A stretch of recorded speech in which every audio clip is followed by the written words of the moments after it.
اعوذ باللہ من الشیطان الرجیم بسم اللہ الرحمن الرحیم الشکل الثانی للدلیل العقلی ما یسمى بدلیل الانسداد وهو لو تم یثبت حجیت الظن بدون اختصاص بالظن الناشئ من الخبر الی آخرہ۔ حضرات،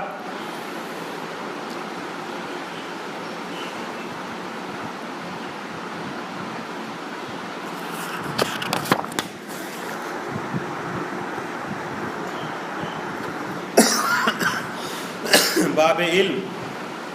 یا باب علمی، باب علم اور باب علمی کے بارے میں، باب علم اور باب علمی کے بارے میں آپ کچھ جانتے ہیں؟ کوئی بات ذہن میں آ رہی ہے؟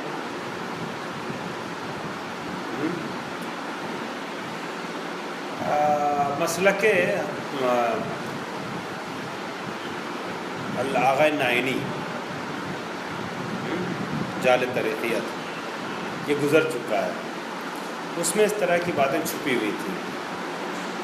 ایک مرتبہ دیکھیے، آپ کو کسی چیز کے متعلق یقین ہو جاتا ہے، علم ہو جاتا ہے، تواتر، مثلا حدیث متواترہ، آیہ قرآنی صریح کسی بات کو سمجھا رہی ہے نا، تو یہ آپ کے لیے علم کی منزلت رکھتی ہے، علم کی منزلت ہے۔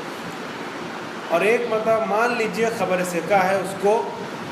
شارع نے کہا ہے کہ اس کے اعتبار سے تمہیں عمل کرنا ہے، تو خبر ثقہ کا وہی کام ہے کہ جو خبر متواتر کا ہے نا، تو اس کو یہ علم ہے نہیں، جعل علم اس کے لیے کیا گیا ہے، جعل علمیت کی گئی ہے نا، اس کو علمی کہا گیا، علمی بنایا گیا، وجداناً یہ علم نہیں ہے، تو اس کو تواتر کو یا اس طرح کی چیزوں کو جو ہے وہ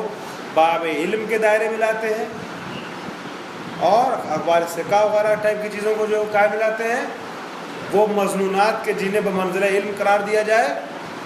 انہیں باب علمی کے عنوان سے ذکر کرتے ہیں، انہیں دلیل علمی کہتے ہیں، علم بنایا گیا ہے۔